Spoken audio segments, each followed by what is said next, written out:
Getting all set up, ready to roll, right?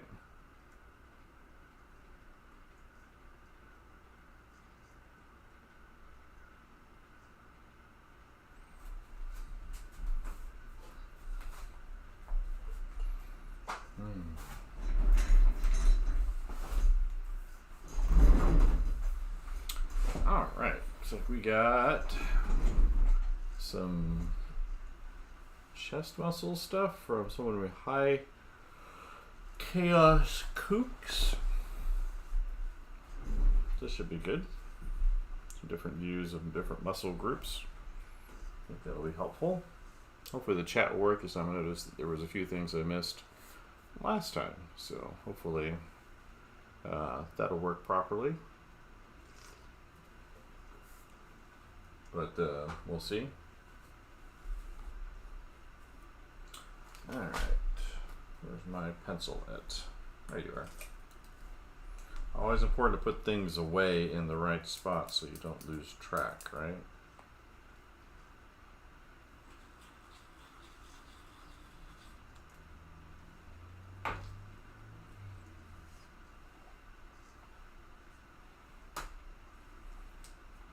Alright, let's scoot that over. Keep scooting, there we go, and up.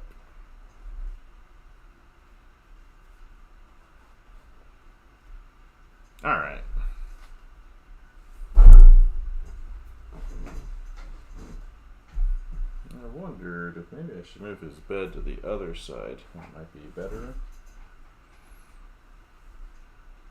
I have to give that a try.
So yeah.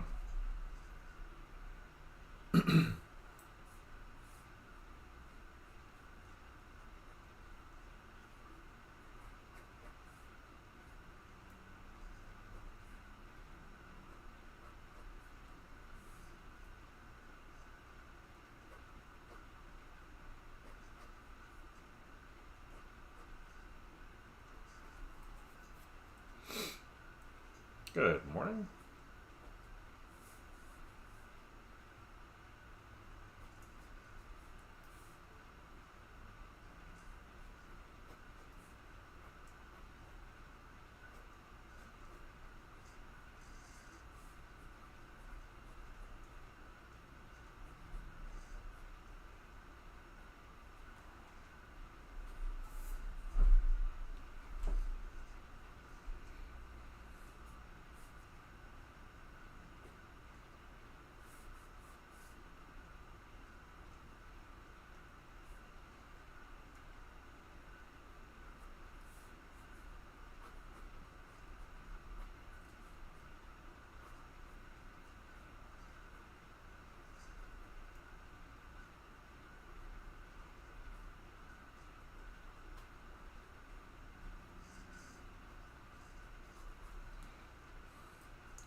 Good morning.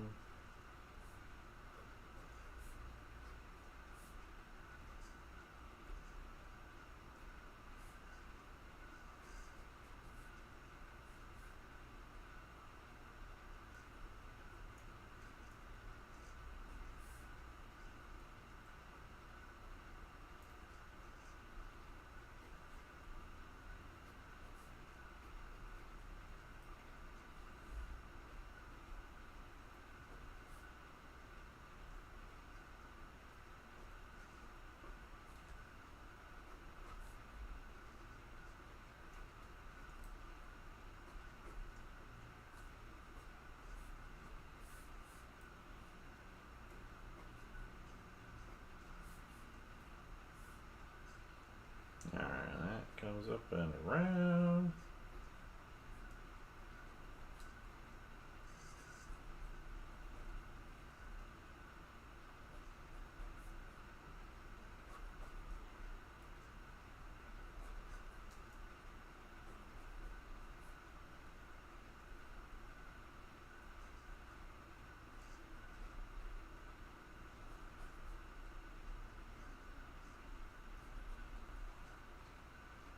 Good morning.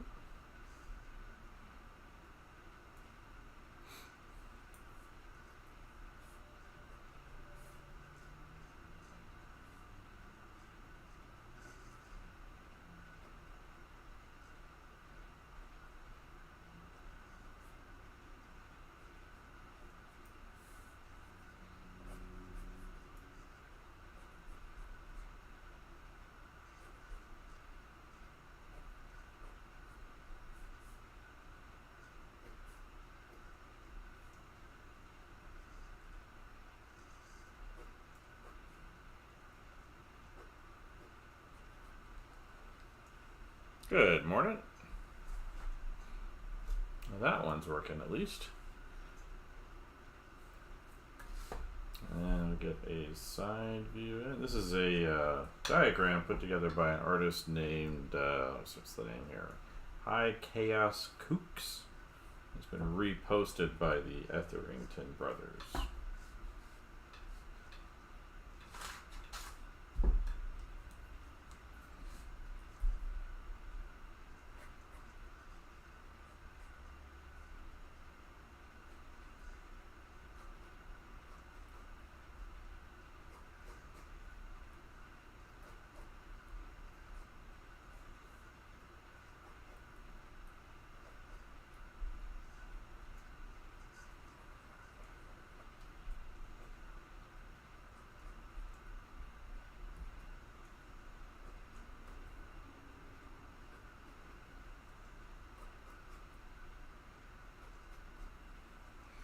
Good morning, people popping in. How are we doing?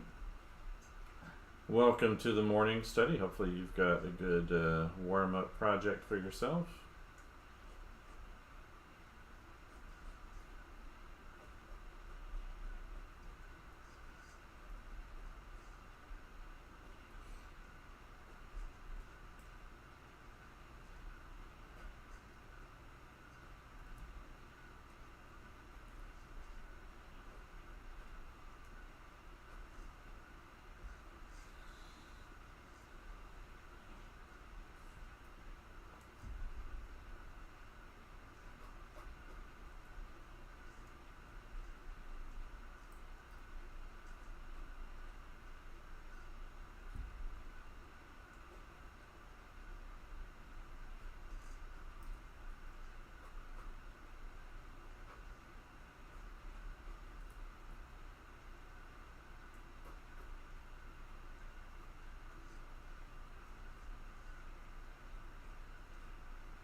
Good morning.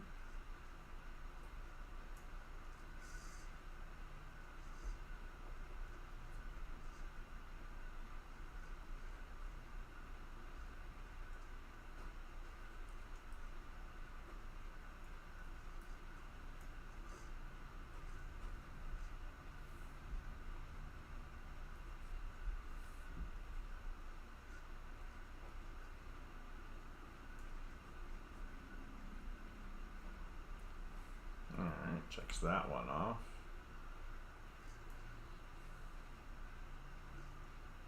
And he's got a draw over showing some bones. I think we'll just do this on top of here.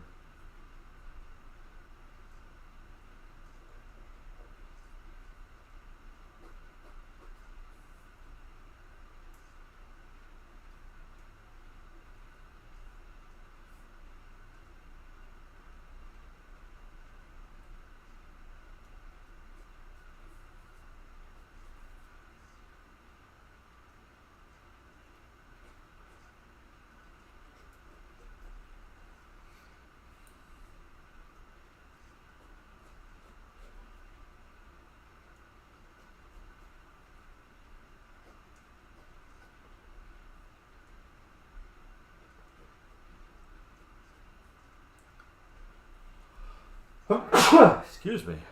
Might be another one of those. Excuse me. Definitely high allergies in the area at the moment. I saw that on the weather report. So, not a fan of that. Maybe I'll just do this little one right here. Have it in there.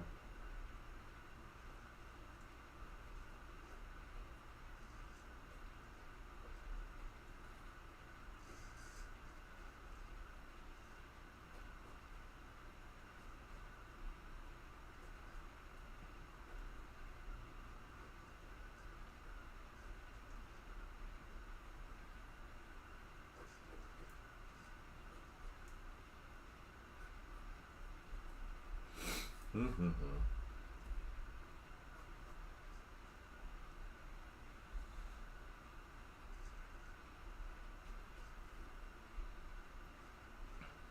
Appreciate that over there on Twitch. Just doing my morning warm-ups over here.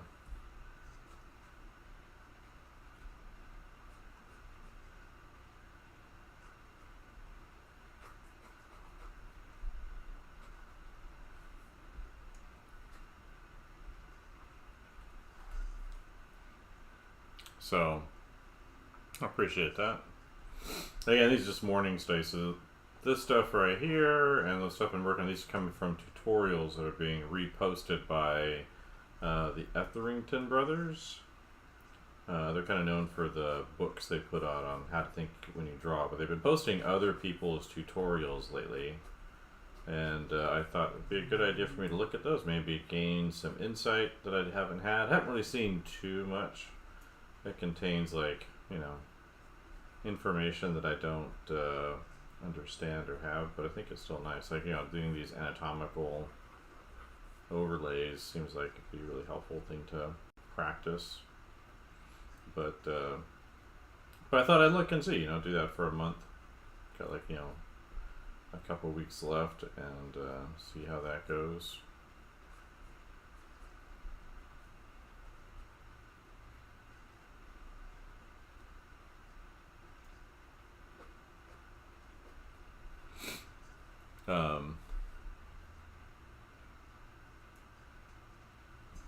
Well, generally speaking, my day job is teaching. So I work at a university teaching drawing and illustration, and painting sometimes. Officially, I'm a concept design professor.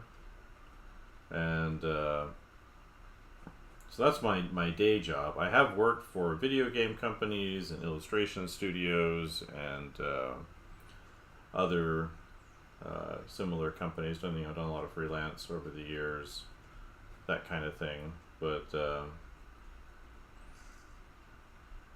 so that's kind of my professional background. I need to find some of that work now. Put myself out there. But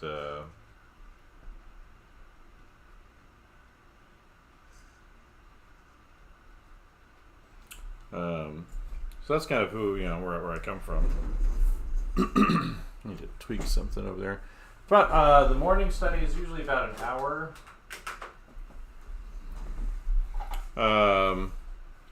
So I've been going for 15 minutes.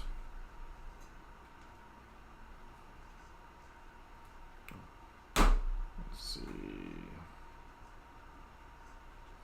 So that's kind of my normal schedule.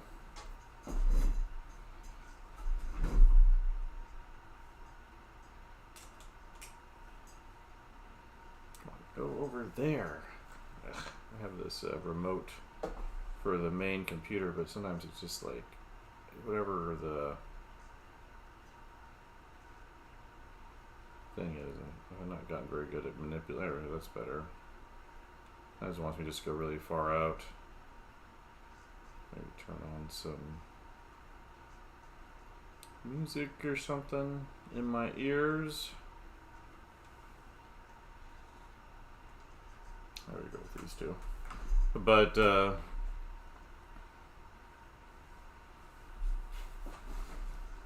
appreciate that. I I do like, let's see, let me fix that.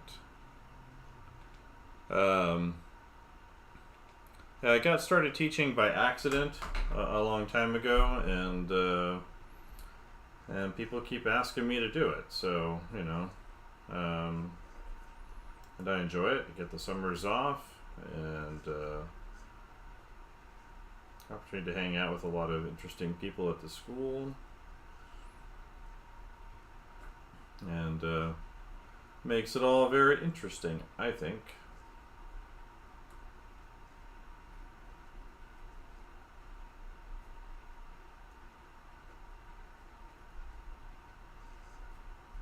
So it's hard to get these kinds of jobs though, so I don't always recommend people pursue teaching, because I'll get a number of students like, oh, we wish we could be a teacher, and I'm like, yeah, it's hard to get kind of get in. The big thing is like getting your initial teaching job, and that can be a challenge for a lot of people, but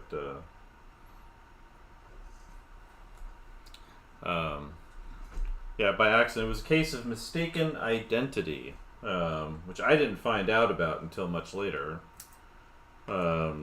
Basically, I had a good reputation with professors and everything in school, but they saw these drawings up on some of the whiteboards and chalkboards in places, and they thought they were my drawings, and they were not my drawings.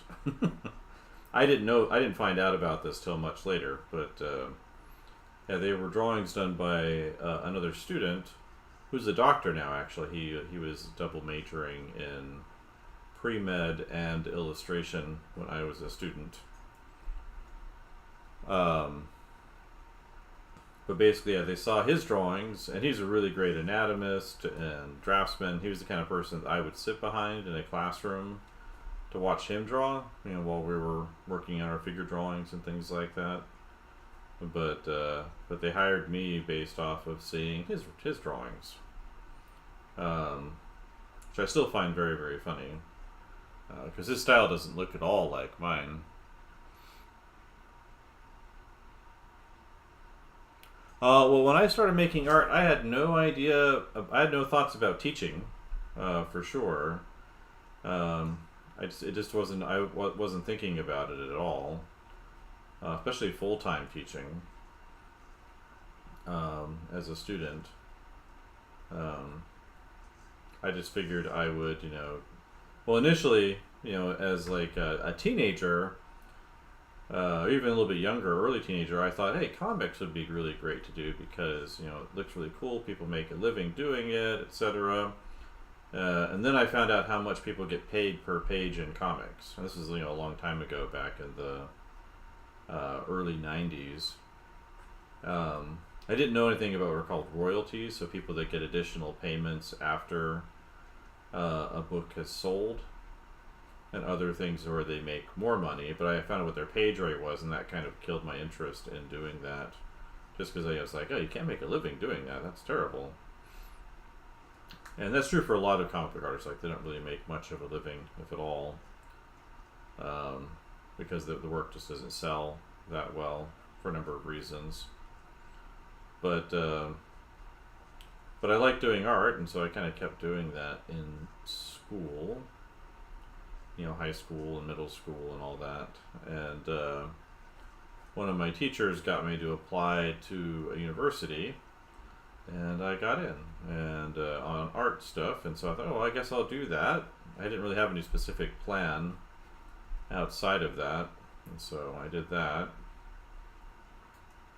and I just kind of kept doing it. And I wasn't sure what kind of jobs I would be doing initially, and then as my last couple of years in school, like, concept art started being really well known. So this was when the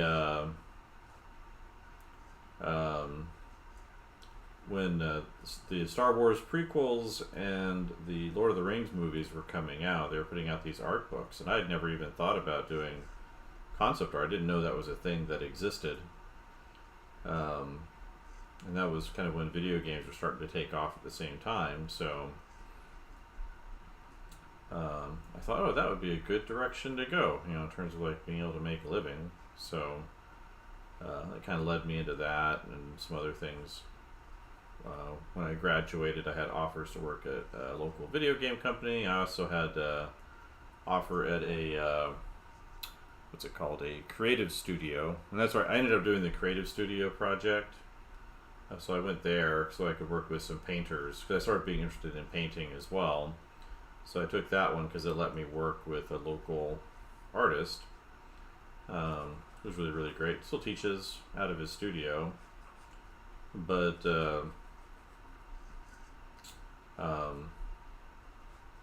it led to that, and then so I worked at that studio for a couple of years, and then I did actually go work at the video game company before going to grad school. So I was there kind of as a temporary hire. Worked on the Toy Story 3 video game, doing concepts and things for it. They used some of my art for some of the marketing in magazines and things that I did. And then I went to grad school for painting in New York at New York Academy, and some of my teachers recommended that I look into teaching full time, which wasn't something I thought about, but so I just went there to go study with some really great painters, and ended up doing that. After I got out of grad school, I got invited back to teach at another university part-time, and I picked up stuff at my other older university again, and then after about a year of kind of looking around, I found a full-time teaching spot that took me out in Hong Kong with SCAD. I don't recommend anyone ever work or study at SCAD now because of my experience there, but I went out to Hong Kong for a few years, and I taught at a bunch of other places since then. But now I'm in Virginia. I taught at Ringling, so that's a really good art school.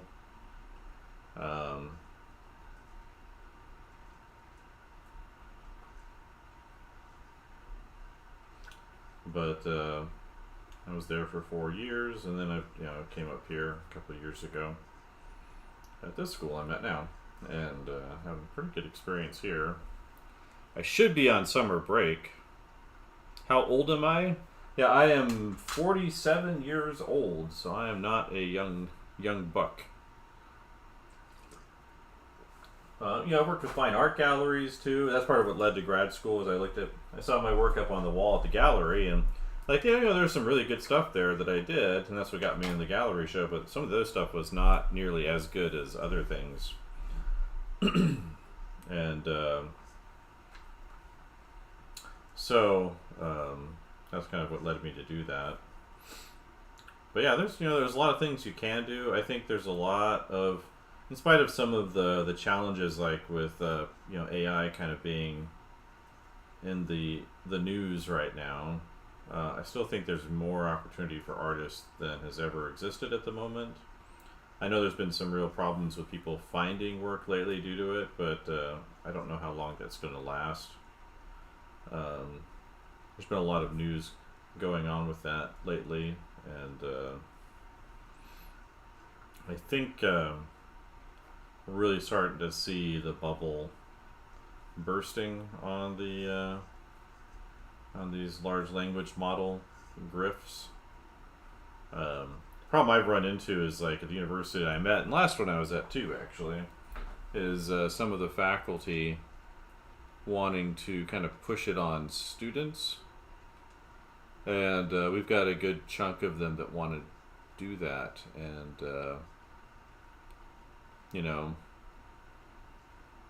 I don't understand why. I know what their reasons are, what they believe, but at the same time, I just don't see how that's very helpful for teaching students. That doesn't, it doesn't fix, the students' problems, and the students don't want it.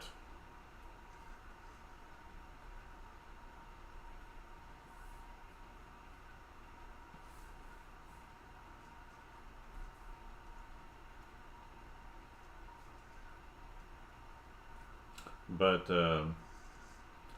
So I've been over-educating myself on what's going on with AI, and it's funny. Google announced a bunch of new applications yesterday that are attached to their systems, and they saw an immediate drop in their stock value. Um,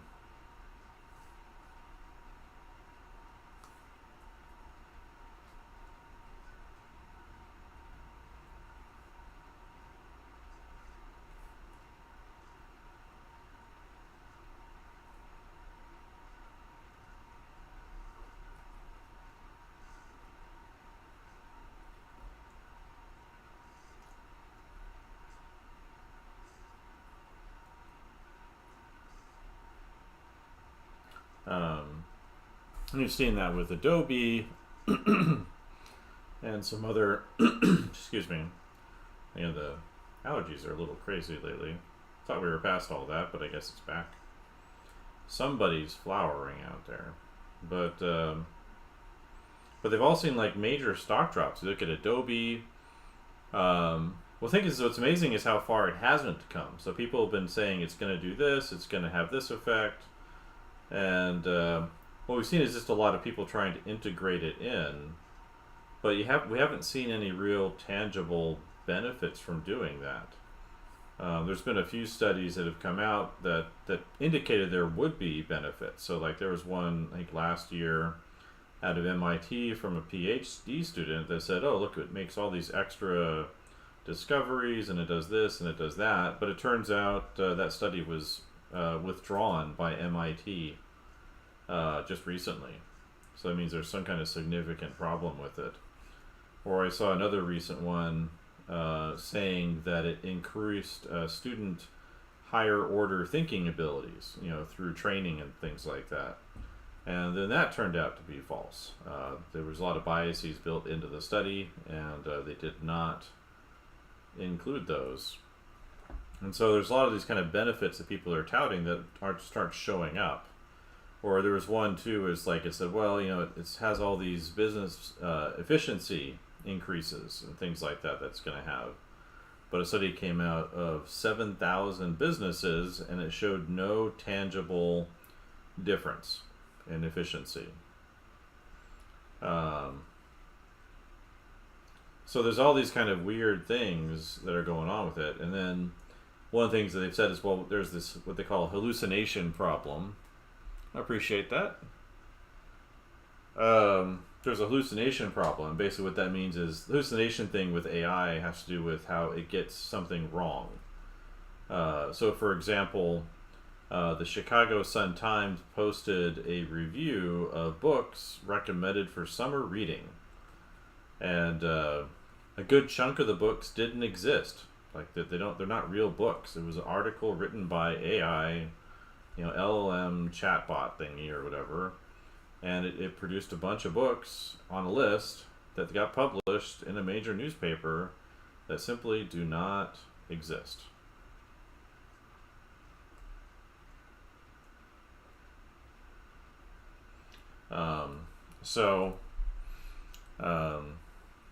Anyway, one of the things they found is that with one of the things they promised was as well, if we can get more data and more computing power, it'll help prevent things like that, this hallucination problem.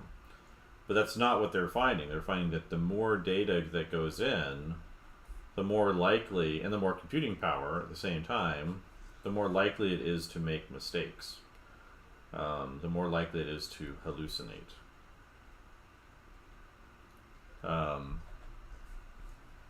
So there's another problem, right? And then the other thing is people are, well, it's going to make all these profits for all these companies. But the only company really profiting off of this stuff is NVIDIA. There might be specific individuals who are temporarily making some money, temporarily. But, like the end user, like somebody, let's say, using it to do an illustration for them or an advertising image or something like that. But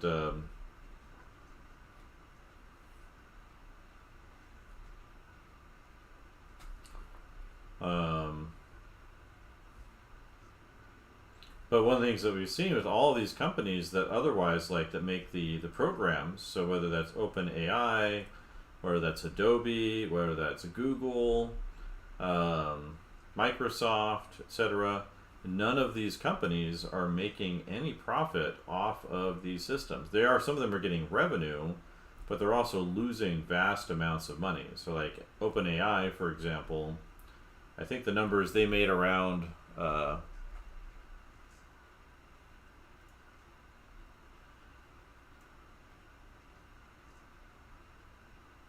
DEI animation, since they want to use.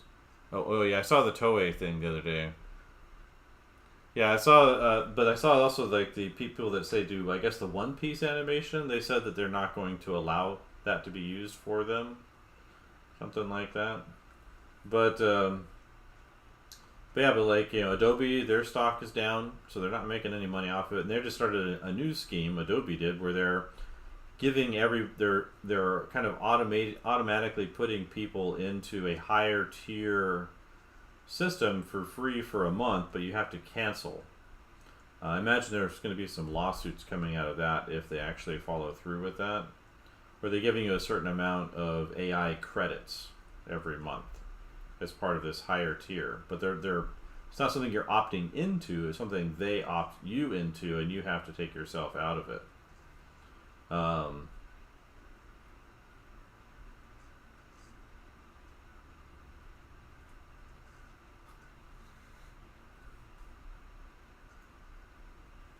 but yeah, and then what's its face? Microsoft with their system, Copilot, they haven't seen adoption of it. So you have to pay for it. It's a paid for application. My university provides it for free. I haven't turned it on to use it, but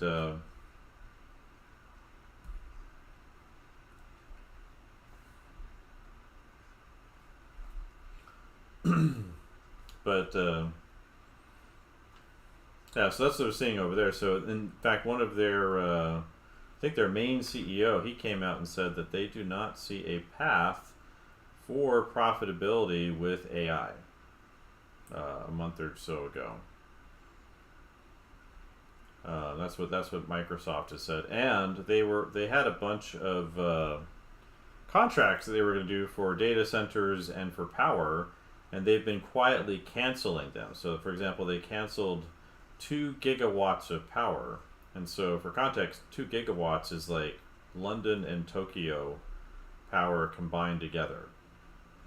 That amount of electricity, and that's what they need to kind of power the data centers, is really high amounts of electricity, which is where a lot of the environmental concerns come from, which is just insane. And then there's no like path for profitability for them, so they've been going through and kind of quietly canceling, because initially they were going to reopen 3 Mile Island just to fuel their systems. I think it's going to die. I don't know when it will exactly. It's similar we saw with like Facebook and the metaverse thing, right? They renamed their company. They spent I think hundreds, if not billions, of dollars on investing in the metaverse. We were all going to be online doing virtual meetings as a result of the vid. And then it turned out people don't want to wear a brick on their face, and Zoom works just fine. It's like, video conferencing is more than, there's plenty in terms of what you need. And then, Google, they released a bunch of tools yesterday, a bunch of new programs. Like one of them like removes your pauses in your speech, so your ums and your ahs and that kind of thing.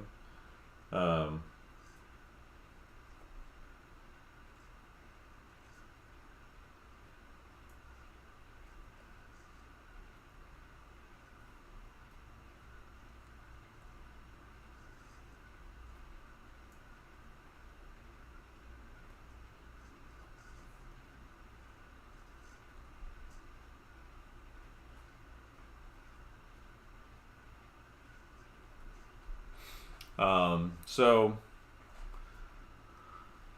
I think, regardless of however long it lasts, I think one of the big problems, again, people are investing billions of dollars. So I was mentioning, like, some of these companies not making money, like OpenAI, for example. That's, Chat GPT people. Their revenue last year, so the amount of money people gave them last year was around, I think, $3.5 billion. But they were in the red, so they were negative $5.5 billion. So they spent, $8 billion to make four. It's like $2.35 to make a dollar, or something like that.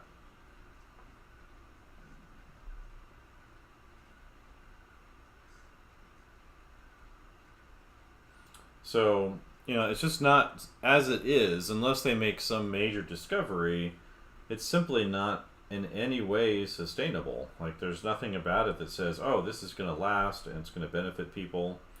It doesn't do the scientific discoveries that people thought it would make. It has made, like, people put together, like, collections of, like, molecules and things that it made connections to, but they have to go through and verify them because it hallucinates, and so it doesn't really, actually provide them with the information that they think they're getting. And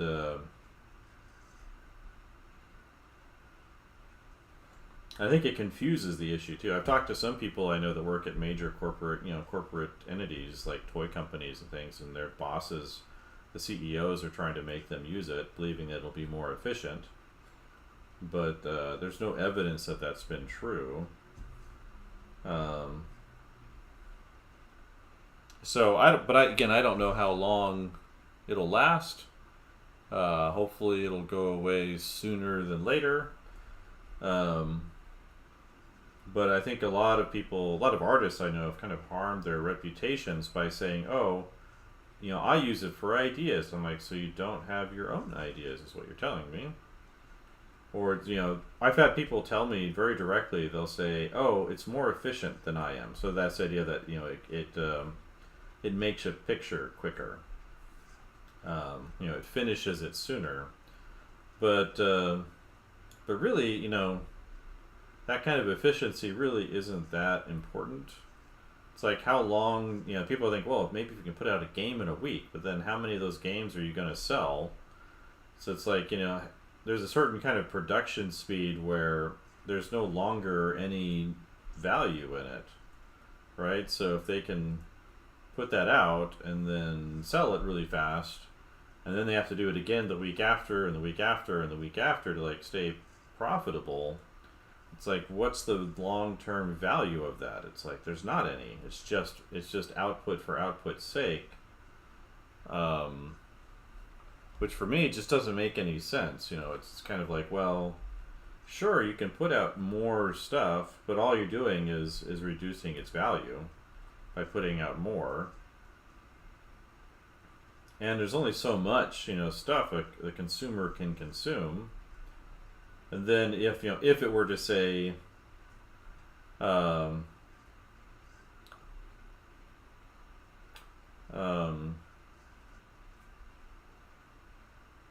again, the other question I have too is who are they selling this stuff to? So if it's going to put everybody out of a job, that's the theory, right? If it's going to make sure that nobody can be employed, then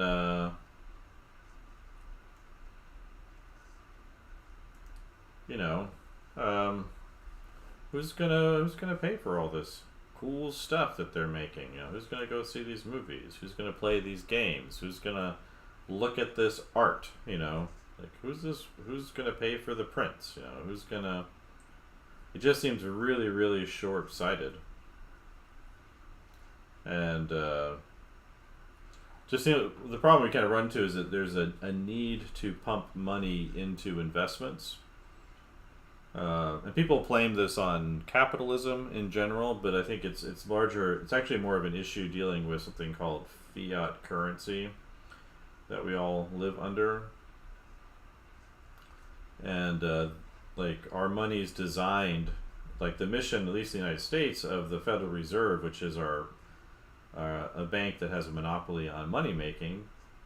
It's not actually a government bank, technically speaking. It was put together by the government, but it's actually made up of private banks and run by them. But they have a legal right on making the money. But they have a mission to devalue the currency by 2% every year. I don't know why they picked that number, but that's the number they picked. And but it actually, the inflation, so that's the inflationary rate, actually happens a lot faster than that, and has been, at least here in the US, for a long time. I know in Japan it's been even worse for a long time. But because of these monetary tricks that people are playing, in terms of deflating the currency and the overspending and things like that, in order for your money to gain value, you can't keep it in a bank, right? You can't like put your money in a savings account and have it beat that deflation. So even if like you're earning a certain percentage on your money by saving it in the bank, it still loses value faster than it gains. Or you couldn't keep your money under your bed in your house or hide it somewhere, because it loses value every single day that you're just sitting on it. It's like I've got a certain amount in my savings account, and technically speaking, I should spend all of it right now as quick as I can, because its value is going down all the time. I don't, because I'd like to save up for like say buying a house or something like that in the future, but or save it for a rainy day or something like that, but it's actually losing value just sitting there. Like it doesn't increase, doesn't appreciate value, it depreciates. Anyway, so because of this economic situation that's been created by this merger of a government monopoly with a private bank, and this is universal across countries, we have to put our money into the stock market for it to increase in value. And because if you don't, then you're losing money basically by not doing that, because the only way for it to go up is for it to sit in stocks and increase in value that way. Let's see, let's put the person's name on here. Hi. And so as this kind of inflationary problems gets worse, there's a need for bubbles, like we're seeing when we've seen a number of these in tech over the last few years, to inflate the value of currency so that money doesn't lose value, it increases value. And that's what's driving, I think, a lot of this stuff, is this need for money to increase in value. And so because of that, people are trying to find places and ways to invest their money that will guarantee a quick return. And so you're seeing that with like a lot of these very expensive video games that people produce that fail. So people are dropping a lot, billions of dollars, hundreds of millions of dollars into some of these games, hoping that they'll get a big return on them. It's like Sony bought a bunch of companies to do live services. They acquired Bungie for that, and now Bungie's having serious money problems, so that might have been a bad bet. But that's what's kind of driving a lot of these big purchases. And the same thing with the AI thing, is people are hoping that one of these companies will take off, generate a lot of profit that they can then feed back into their stocks, and then find something else to inflate that with.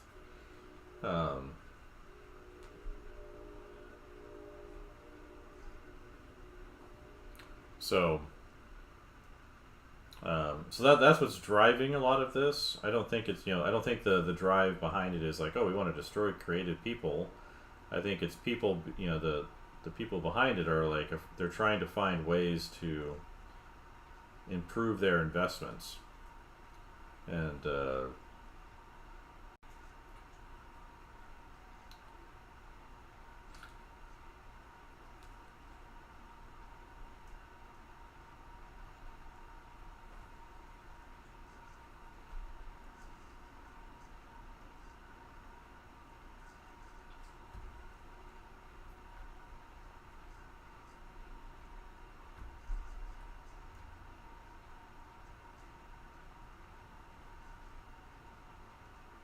So that's what I think is making it all happen. So it's not very interesting. I know it's kind of boring information, talking about the Federal Reserve and monetary policy. But it's like they call inflation the invisible tax.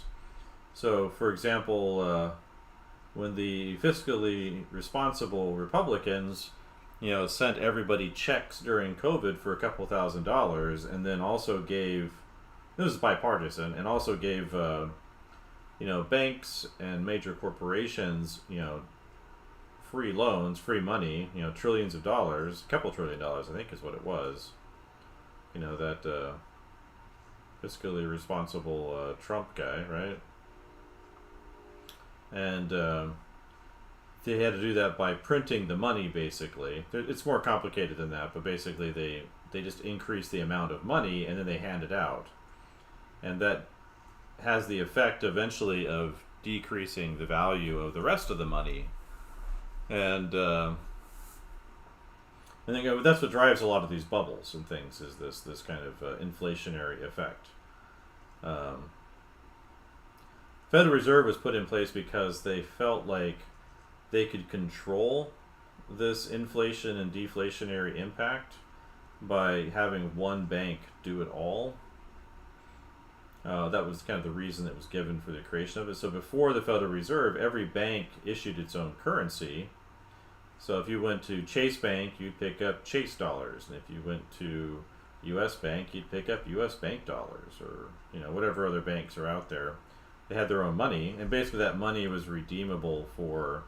The money was really just a certificate that allowed you to pick up some gold.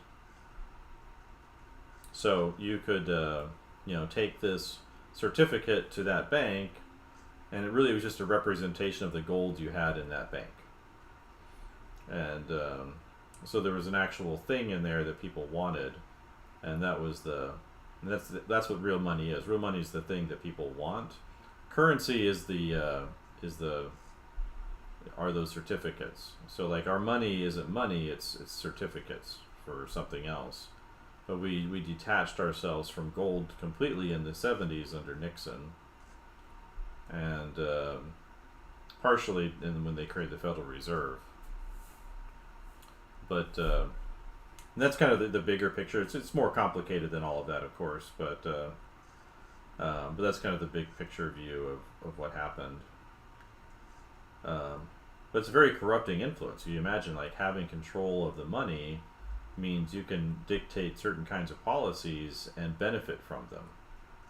So, and then the other thing you run into is like with bailouts is that the first people to get access to the money, so that's like big corporations or big banks, they can spend or invest that money before it loses its value generally. So, if they're, like we have these bailouts with trillions of dollars are given out, if the people using that trillions of dollars to say buy a bunch of, cigarettes or something, they're buying their cigarettes at a lower price, and then as that money makes its way into the market, those cigarettes cost goes up. And so they bought in on that product before it lost its value. Before that money lost its value, the product's price went up. And that's kind of the big trick that they're all playing on us, is they've they can get access to that cash early, then they can benefit the most from it. And it's like, I don't want to know any of this stuff, by the way. Like, whether it's about the AI news, I don't want to spend any time thinking about it, or economics. But it's pretty clear that people are, lying about these things. And, it's not like it's Republican versus Democrat thing. They're both doing it. Finished off that page. Like, here's another page over here. But again, it is interesting, like history in that. It's again, I would just rather not have to pay attention to it. I'd rather sit here and draw my pictures or paint something or tell a little story. Hello,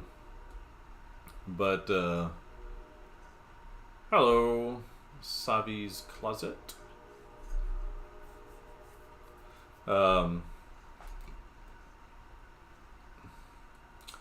Again, but I'd rather not know anything about any of this stuff. It'd be like, I would just, be perfectly happy. But these people, they keep doing these terrible things, and people tell me terrible reasons for things. It's like I saw a colleague, he posted an article about how rugged individualism in America made us have this terrible highway system. And, there's problems with having our, urban sprawl. Oh, look, there's a little thing floating around up there. Urban sprawl and things like that in the United States, or the distribution of where cities are at. And it was being compared to Europe, where it's much more efficient. And they have public transportation, and it's really easy to access, and all this stuff. But the article doesn't go into is the population density in the United States is very different than in Europe. So in Europe, it's like I think it's like 0.87. I think it's per square kilometer or mile or something like that, or maybe it's. But anyway, for the population density in the United States, it's like 0.37. So we have like half the population density, or less than half, than what they have in Europe, which affects the distribution of people around the country. And we also have like a ton of kind of just huge areas of farmland. So if you go and drive through Kansas or Nebraska or East Colorado or Texas and some of these other places, Ohio and all that, it's like there's just a lot of land that's being used for like growing stuff.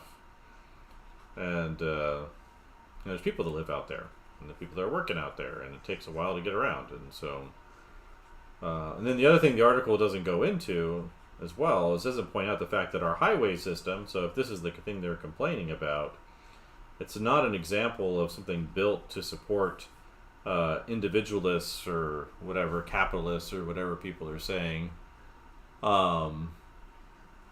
It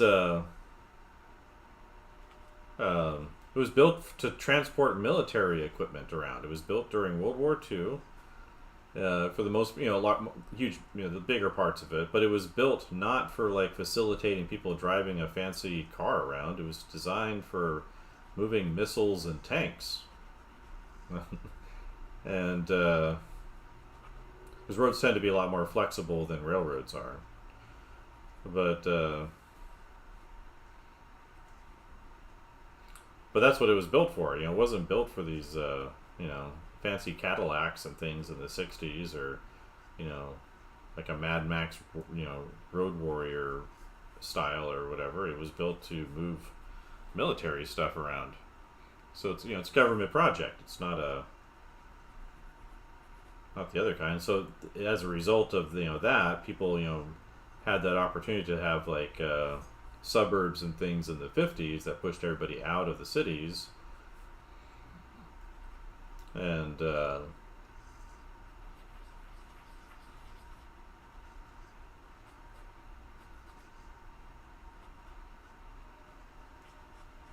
so, but anyway, it's like one thing is like Europeans really don't have a hard. I don't know where you're from, but like I've noticed with Europeans, like they just don't understand the size of the United States, like how big it is. Like, you can read about it, you can kind of see it on a map, but unless you kind of experience it, it's very hard to kind of wrap your head around. And I think it's probably true in a lot of parts of the world where most countries are a lot smaller physically than the United States.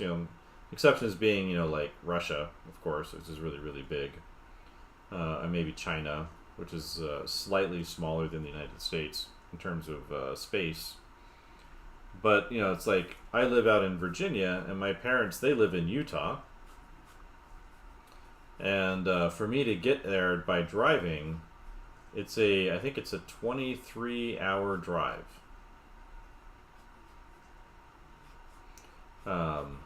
Something like 2,000 miles. So, what's that like? 2,500, 3,000 kilometers, something like that. Sorry, maybe closer to 4,000 or 5,000 kilometers. But it takes a long time to get to that other state. And just by driving. Whereas, like in Europe, you can go from France to Germany pretty quick, right? And they're very different cultures. They're very different languages, etc. But the United States, yeah, everything's just like really, really far apart. Like it takes all day to drive across Nebraska or Kansas. Like you just get there and you're just driving west in a straight line. Takes a while. Well, you're in Canada. Oh, yeah, Canada. Canadians should know size then, right? Because there's like Canada's really big too in terms of where size. But then again, with Canada, like everybody lives on the southern border, right? Because you got the White Walkers coming in on you from the north all the time, and so you have to like squeeze up against the border with the United States. Nice job putting a bunch of casinos and other gross, ugly hotels on your side of the Niagara Falls. It's great for the view. We have like a nice park, and Canadians put like a bunch of casinos on the border. I feel like that was just some kind of passive-aggressive statement. But what's the deal? Completely rude. Ruins the view.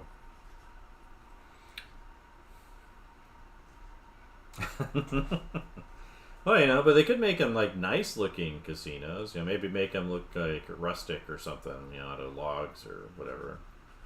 But Canadians, they all live kind of mostly on the near the southern border, and so it's like it's kind of more like you live like in this narrow strip running along the north side of the United States. You don't really extend too far into the north in terms of any major populations. Like there's some people live up there. Like one of my favorite van lifers, Foresty Forrest. He's Canadian, but he's always doesn't usually go too far north, as far as I can tell. Like he stays pretty close to the south, unless he's doing something very, very specific. All right, we're coming up on 1 hour, so I'm going to ink these, and we'll call it a morning study. But I need to get up to Canada sometime. I have some friends that live up in the VC area.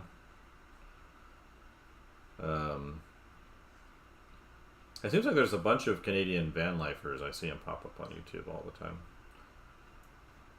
I got interested in that because I converted my Nissan Xterra into a kind of a mini camper.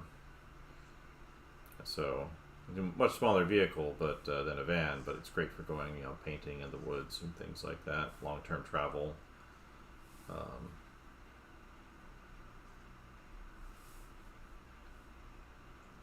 We're all a little bummed that Nissan stopped making those. Seems like there's a good spot in the market for them, but Nissan has their own problems.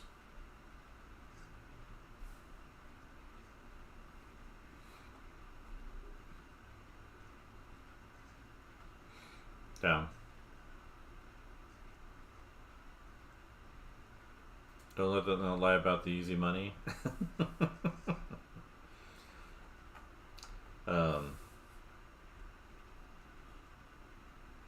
Ian McCaig, he lives up in Canada. He's Irish, but he lives up in Canada, which I thought was interesting. We met him recently. Well, we met him at Lightbox, but we had him come up to our university to do some demos and things, some workshops for a couple of days. It was a lot of fun. I think the students got a lot out of it, and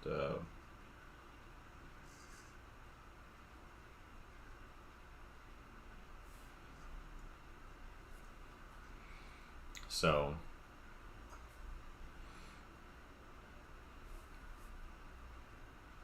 yeah. But anyway, the urban sprawl wasn't so much a thing about rugged American individualism as it was kind of a result of social policy. So if the government hadn't built the highway system the way they did, maybe we would have more trains. Maybe that would be a bigger focus in the United States, would be the train system or something like that. Train system was pretty corrupt too, that got built. Which is why a lot of our roads kind of weave rather than going in straight lines. So if you look at like the highway system, they kind of like curve a lot. because most of them are built over old kind of rail systems from the 19th century. But back then, you can see this a bit, and there's a TV show called Hell on Wheels, which is pretty great, about the building of the transcontinental railroad in the United States. So the one that was built kind of starting in the west, but also starting in the east, and they met in Utah. But basically, the railroad companies, as part of the payment that they were given by the government to build that system, was they were granted the 50 miles surrounding the railroad as their property, unless it was already owned by somebody. And so what they did is they built all these curves into the railroad to increase the mileage, the square footage and the square mileage that they were taking up. Maybe it was 50 acres or something like that.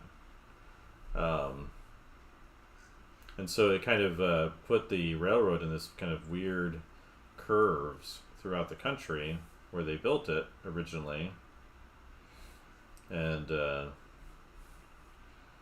then that affected the highways later on, because they just mostly built the highways, a lot of them on top of the old railway system. And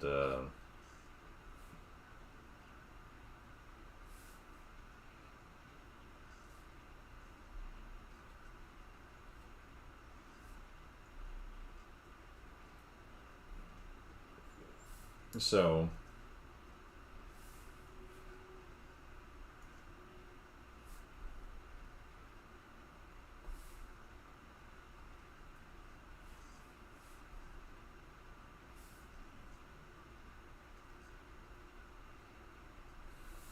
there's a lot of that corruption out there. Yeah, but yeah, preserving nature is great. You know, I like going out to the national parks and camping, and appreciate places staying wild.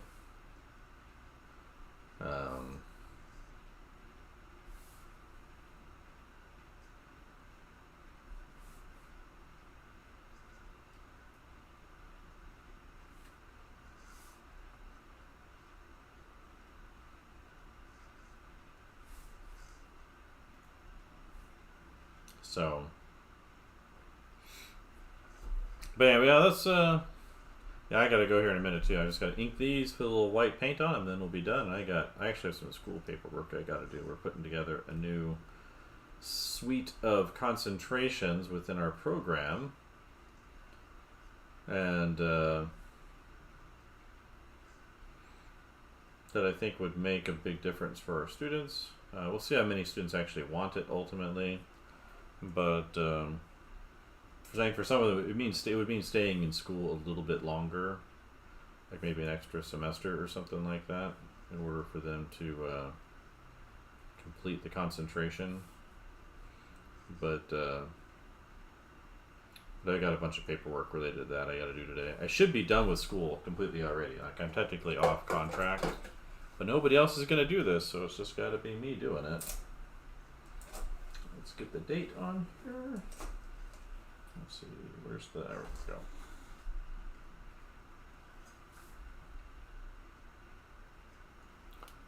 Two, one, and this is again high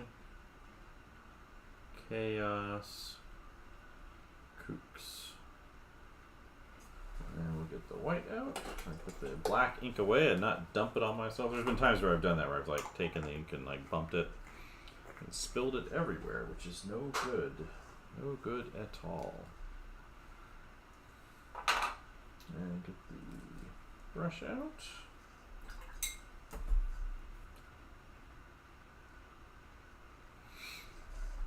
There's no actual white paint on their drawing, but because I'm using the brown paper for these, I thought it would look good to kind of just use like some top lighting.